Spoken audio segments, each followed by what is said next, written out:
धन्यवाद निर्मल भाई साहब, आपने पहले ही समय सीमा बांध रखा है, तो मैं निश्चित करूंगा कि इसका मैं सम्मान करूं। मंच पर विराजमान हम सबों के लिए माननीय बालमुकुंद पांडे भाई साहब, परम आदरणीय प्रोफेसर पीरामन तिवारी सर, जिनके सानिध्य में रहकर पिछले लगभग 1.5 दशकों से मैं इतिहास की बारीकियों को समझ रहा हूँ। आदरणीय प्रोफेसर आयन सिंह सर, ओम जी उपाध्याय भाई साहब, बड़े भाई समान रत्नेश त्रिपाठी जी, आगे के पंक्ति में बैठे भूजन वृंद एवं बड़े भाई समान नरेंद्र भाई साहब, शिव कुमार भाई साहब, विकास सर और मेरे तमाम साथियों, परिवार के सभी सदस्य, आपको मेरा प्रणाम अभिनंदन। जहां स्वयं गुरु जी बैठे हैं वहां निर्मल भाई ने मुझे खड़ा कर दिया है, और तब ये और कठिन हो जाता है कुछ भी बोलना। जिस व्यक्ति ने आपको शिक्षित किया हो, ऐसे 2-3 व्यक्ति आपके सामने बैठे हो, तो वहां पर कुछ बोलना मुश्किल ही नहीं, बड़ा कठिन होता है। लेकिन फिर भी मैं कोशिश करूंगा कि आपके समक्ष आज जो कार्यशाला आयोजित किया जा रहा है, भारतीय इतिहास, संस्कृति और संविधान विषय पर, उसके संदर्भ में कुछ बात मैं करूं। क्योंकि इस वर्ष वो संविधान दिवस के रूप में मनाया जा रहा है, तो चर्चा का विषय का केंद्र भी जो है वो राष्ट्रीय संविधान और लोकतंत्र रहेगा। मतलब जो मैं बातचीत करूंगा उसका जो विषय है, उसका केंद्र बिंदु यही रहेगा।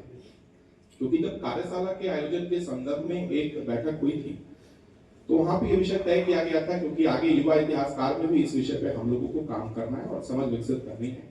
मैं 2-4 बातें बस रखूंगा और उसके बाद जो विद्वान जन यहाँ पर हैं उनसे हम मार्गदर्शन प्राप्त करें। जब हम राष्ट्रीय संविधान और लोकतंत्र की बात करते हैं, तो हम विश्व के कुछ ऐसे घटनाओं की बात करते हैं जिससे इस पूरे राष्ट्र संविधान इन चीजों को जोड़ के देखते हैं। क्योंकि हमें कक्षाओं में ऐसा ही पढ़ाया गया है। मैं इसी विश्वविद्यालय के रामदास कॉलेज से शिक्षित हुआ, बाद में जेएनयू में गया, और जो प्राइमरी और सेकेंडरी एजुकेशन हुई वहां भी कुछ ऐसी ही बातें पढ़ाई गई। कहा गया कि जब आप राष्ट्र को परिभाषित करते हैं तो ऐसा बताया जाता है कि राष्ट्र की मूल अवधारणा जो है फ्रांसीसी क्रांति से। जब आप लोकतांत्रिक मूल्यों की बात करते हैं तो कहा जाता है एथेंस स्पार्टा की बात। ऐसे ही जब आप संविधान पे आते हैं, संविधान, तो कहा जाता है कि भारत का संविधान जो है एक उधार की थैली है। ये मैं नहीं कह रहा, ऐसा परीक्षाओं में प्रश्न पूछकर बड़े बड़े हाकिम अफसरों को जिला का कमान दे दिया जाता है। मैं बहुत पहले एक प्रश्न पढ़ रहा था, जहां लिखा था Indian constitution is a borrowed constitution discuss. भारतीय संविधान जो है उधार की संविधान है, इसको इसकी विवेचना कीजिए। तो मैंने इसमें कहा कि ऐसे प्रश्नों का उत्तर देके हम बड़े अधिकारी बन जाते हैं।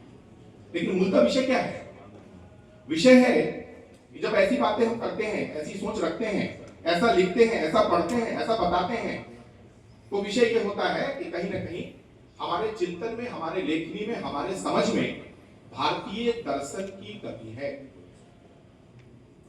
अगर हमारे अंदर भारतीय दृष्टिकोण होता, भारतीय दृष्टिकोण से समझते और पढ़ते, तो ऐसी बातें नहीं करते। जब आप ये कहते हैं कि राष्ट्र की अवधारणा फ्रांसीसी क्रांति से आता है, तो ऋग्वेद में जो राष्ट्र का चर्चा है, यजुर्वेद में जो राष्ट्र का चर्चा है, राष्ट्र के कल्याण के लिए जो मंत्र है वो क्या है?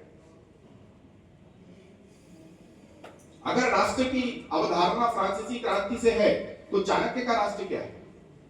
अगर राष्ट्र की अवधारणा हम पश्चिम से देखते हैं, तो चंद्रगुप्त का राज्य क्या है, अशोक का राज्य क्या है, उत्तर में समुद्रगुप्त का राज्य क्या है, पश्चिम में वकाटक का राज्य क्या है,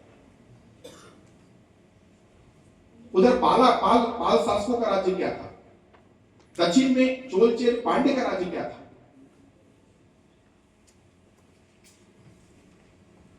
मतलब साफ है, भारतीय दृष्टिकोण विकसित ना कर पाना ये हमारी विफलताओं की ओर इशारा करता है। मैं बहुत समय नहीं दूंगा क्योंकि कई लोगों को बोलना है और मैं जानता हूं कि समय की सीमा है। और ये जो कार्यशाला आयोजित किया जा रहा है उसमें हम इन्हीं भ्रमों को दूर करेंगे। ये जो युवा इतिहासकार में जाके हम बातचीत करेंगे तो इन भ्रांतियों को दूर करेंगे। इन भ्रांतियों से हमने ऐसी विकृत इतिहास लिखी है जिसमें हमारी समझ भी विकृत हो। इस्लाम और ईसाई ये कहते हैं कि उनसे पूर्व में जो भी चीज थी वो एक अंधकार युग था। उनसे पहले, उनके आने से पहले कुछ भी अच्छा नहीं हो रहा था। उन्हें नहीं पता है जब संस्कृति और सभ्यता की बात कर रही थी तो भारत की लोकतांत्रिक मूल्य इतनी मजबूत थी, वो हमें बताने और समझाने की आवश्यकता नहीं है। भारत में लोकतांत्रिक मूल्यों का जो उदय है वो यहाँ के सांस्कृतिक परंपराओं में देखा जा सकता है, यहाँ के मूल विचारों में देखा जा सकता है। वो 1215 का हम जिक्र करते हैं, मैग्ना कार्टा। हम कहते हैं कि वहां से कानून को हम परिभाषित करना शुरू करते हैं। शायद हम इस बात पे ध्यान नहीं देते हैं कि धर्म की संसद जो है 11वीं शताब्दी में बन चुकी थी कर्नाटक बीदर में। हम उसकी चर्चा नहीं करते। हम रामायण और महाभारत की चर्चा नहीं करते हैं। हम बाल्यकांड में जो वर्णित बातें हैं जिससे यह स्पष्ट हो जाता है कि राजा का मूल्य क्या है, राजा का कर्तव्य क्या है, उसके दायित्व क्या है, ये भी तो संविधान का अंश है। ये भी तो जीवन निर्णय का एक अंश है कि हम जीवन कैसे जिएंगे, राजा का क्या कर्तव्य है, उसका मूल्य क्या है। इन बातों पे हम कभी गौर नहीं करते। श्रुति, स्मृति, पुराण, महाकाव्य, कई प्राचीन भारतीय ग्रंथों में विश्व, जन, कथा, गण, कुल, ग्राम, जनपद, सभा, समिति, परिषद, संघ, इन विषयों का चर्चा है।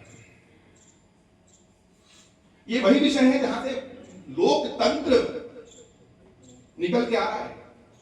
इसीलिए भारत लोकतंत्र की जननी, हम इसकी बात नहीं करते हैं। तो आज के मैं जानता हूं कि समय सीमा की बाध्यता है और मैं चाहूंगा कि गुरुजी बैठे हैं तो मैं उनको सुनूं, भाई साहब को सुनूं, तो हम इसकी बात नहीं करते। जब हम इसकी बातें करने लगेंगे तो ऐसा है कि भारतीय दृष्टिकोण विकसित होगा और कार्यशाला का ये आयोजन भी जो है वो सफल होगा।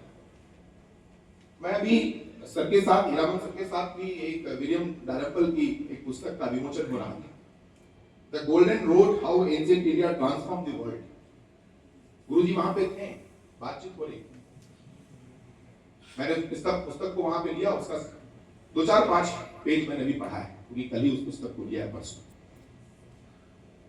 एक गोरा वहां से आके कह रहा है कि आपके जो राज्य है फुनान और चेलना, 72 भारत का जो अंग है, वहां पे लोकतांत्रिक मूल्य कैसे विकसित हो रहा है और हम लोकतांत्रिक परंपराओं को खोज कर रहे हैं, पश्चिम में खोज रहे हैं।